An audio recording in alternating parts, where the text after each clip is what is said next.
Тема действительно серьезная, ее актуальность не нивелировалась ни в один из периодов нашей истории.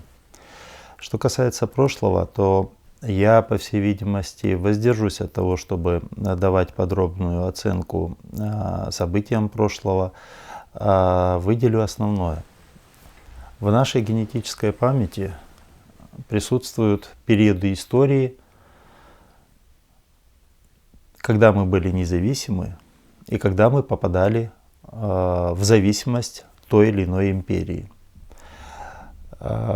И очень важно на сегодняшний момент, какая из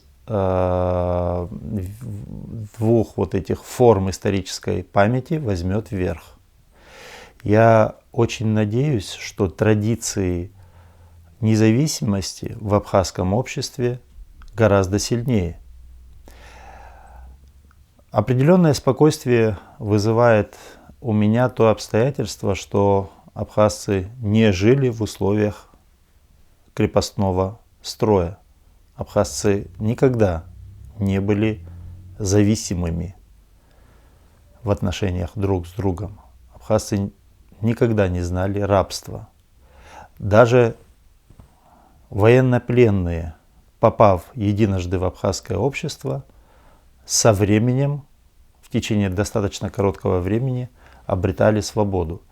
И именно эта генетическая память вселяет в меня надежду на то, что мы свой независимый статус сохраним навеки. Что касается настоящего времени, наше общество,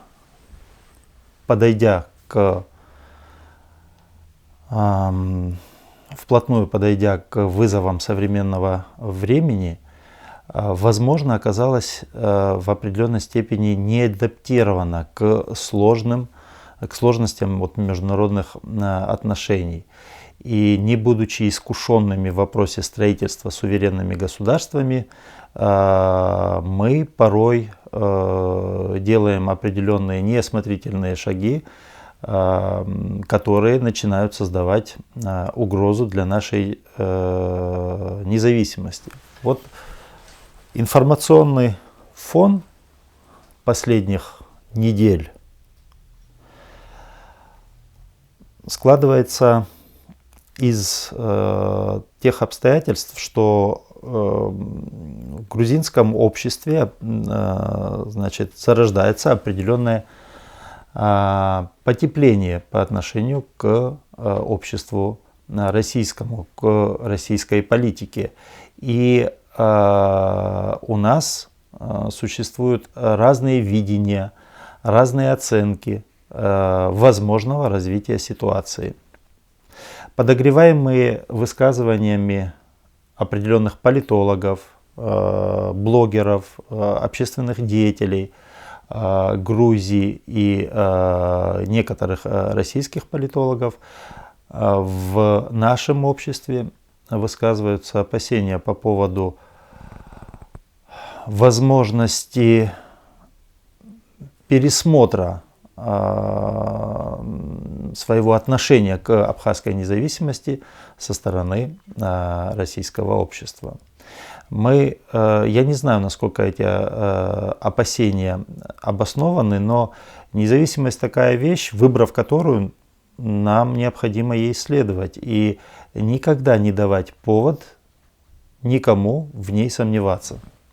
Нельзя пытаться откупаться делением части суверенитета для того, чтобы сохранить независимость. Так сделать не получится.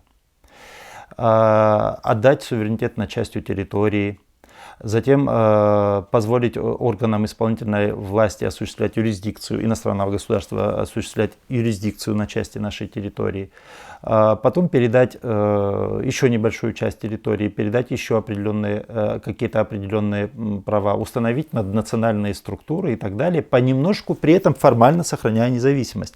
Это путь к уничтожению государственности. Как бы ни было это сложно, наоборот, переданные, значит, вот эти вот переданные части суверенитета нужно возвращать. Борьба за суверенитет — это постоянный процесс. Если мы выбрали путь к независимости, значит, он предполагает борьбу, и мы должны быть к ней готовы, и мы к ней готовы. И мы не позволим никому внутри нашего общества подвергать сомнению независимый статус Абхазии. Что касается отношений с Грузией, то с одной стороны, в грузинском обществе высказываются диаметрально противоположные мнения. Если одни говорят о скором, по их мнению, возвращении Абхазии, чего не будет, то другие исходят из возможности, если не полноценного признания Абхазии в ближайшее время, то, по крайней мере, установления с ней прямых контактов для того, чтобы иметь хоть какие-то отношения с Республикой Абхазия. Сейчас отношения нулевые. Даже тот переговорный процесс, который шел ранее, он сейчас прерван. Что касается моего отношения к нынешнему положению вещей. Около 30 лет назад, может чуть более, мы исходили из того, что независимость Абхазии — это полноценная, полновесная категория, которая предполагала признание Абхазии всеми государствами мира и общение Абхазии со всеми остальными государствами. Сейчас же мы, заключив договор о стратегическом партнерстве с Российской Федерацией, что являлось большим достижением, мы почему-то им ограничились. Процесс поиска государств, которые признали нас, он не завершен.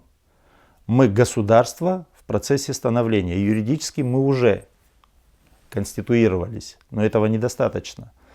Для полноценного, успешного функционирования нашей государственности нам необходимо продолжение процесса признания нашей независимости.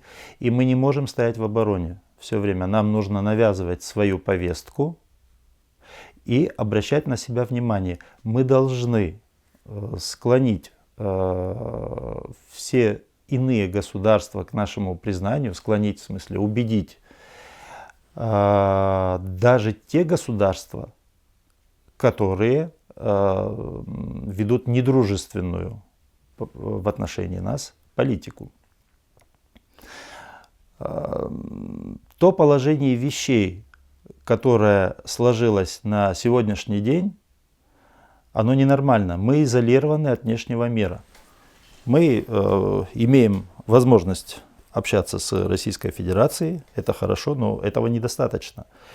И если Грузия создает нам препоны в поездках, в лечении, в спортивных соревнованиях, в культурных контактах, в образовании, то это является таким вот текущим нарушением наших прав, с которым мы мириться не должны. Мы должны прорвать эту блокаду.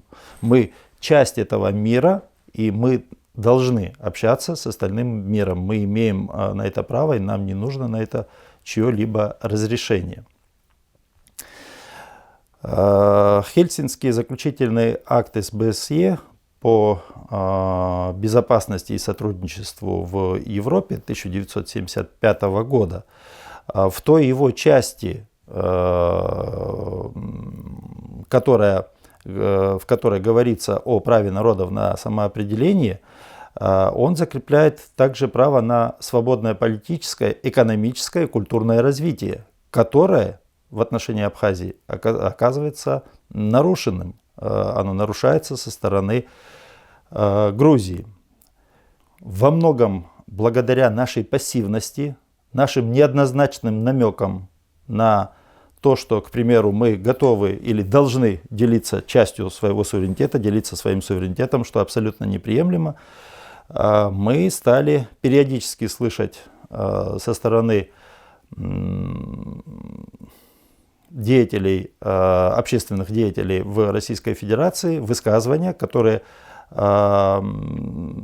суть которых сводится к сомнению в сохранении независимого статуса Абхазии. Стоит ли винить в этом кого-либо, кроме себя? Наверное, нет. Наверное, не нужно давать повод остальным игрокам сомневаться в выбранном пути. Независимость для нас единственный путь. Мы не рассматриваем других альтернатив.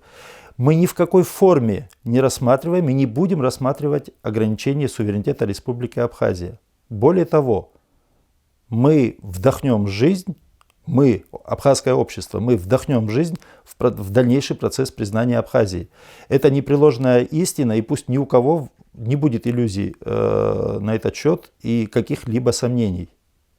Мы дружественны, мы открыты для общения, для поддержания добрососедских отношений со всеми государствами, тем более с таким огромным и значимым соседом, как Российская Федерация. Но есть вещи, есть красные линии, за которые заходить мы не должны позволять никому. Мы позволяем, никто насильно сейчас абхазскую независимость ограничить не пытается. Ну, по крайней мере, мне об этом неизвестно. Вот. Теперь, значит, далее. Что касается дальнейших отношений, будущего, для меня это однозначно. Мы должны ставить для себя максимально ясные задачи. И для меня сейчас такой задачей является достижение признания со стороны Грузии. Потому что признание Грузией независимости Абхазии, я все-таки надеялся, что это произойдет в 2021 году, что мы поведем себя таким образом, чтобы этого достичь. В столетний вот юбилей признания Грузинской ССР независимости Абхазской ССР, что произошло, если мне не изменяет память, 21 мая 1921 года. И, значит, мы должны быть готовы. Мы не можем никому запретить дружить друг с другом и общаться друг с другом, в том числе России и Грузии. Безусловно, это не в наших силах, да и стремиться к этому не нужно. Это два независимых государства, исторически расположенных рядом, в истории взаимоотношений которых, что бы ни говорили сейчас в Грузии, намного больше светлых страниц, намного больше дружбы и сотрудничества, чем темных страниц. У них произошло определенное расхождение в 2008 году, произошла вот эта вот короткая война, пятидневная. Но мы вспомним период русско-кавказской войны, мы вспомним советский период истории и обнаружим, что историческая память этих двух народов по добрососедским отношениям имеет гораздо более глубокие корни. Мы к этим реалиям должны быть готовы. Как бы обстоятельства не складывались вокруг Абхазии, мы должны транслировать миру четкий посыл, что мы независимое государство. Нам нужно вернуться на те исходные идеологические установки, которые были у нас приблизительно в 1994-1995 году. Потому что они логичны и завершены. Я думаю, что в ближайшие несколько лет, я думаю, что в ближайшие десятилетия у Абхазии есть шанс стать подчеркнуто кавказским, независимым и государством, находящимся в процессе интенсивного признания со стороны государств мира. Однозначно Абхазия будет независимой. Однозначно Абхазия и наше общество будут искать отношения с внешним миром, будут искать возможности признания. Нам нужно признание, в том числе, я повторю, в том числе от государств, которые ведут недружественную по отношению к Абхазии политику. И это станет возможным после того, как мы продемонстрируем миру свое стремление к независимости. И тезис, который, возможно, вызывает беспокойство в нашем обществе, это дальнейшие отношения с Россией. Безусловно, мы не будем предпринимать тех или иных действий, которые могли бы быть расценены как враждебные в Российской Федерации. То есть традиции добрососедства и партнерства мы сохраним. Спасибо за ваше внимание.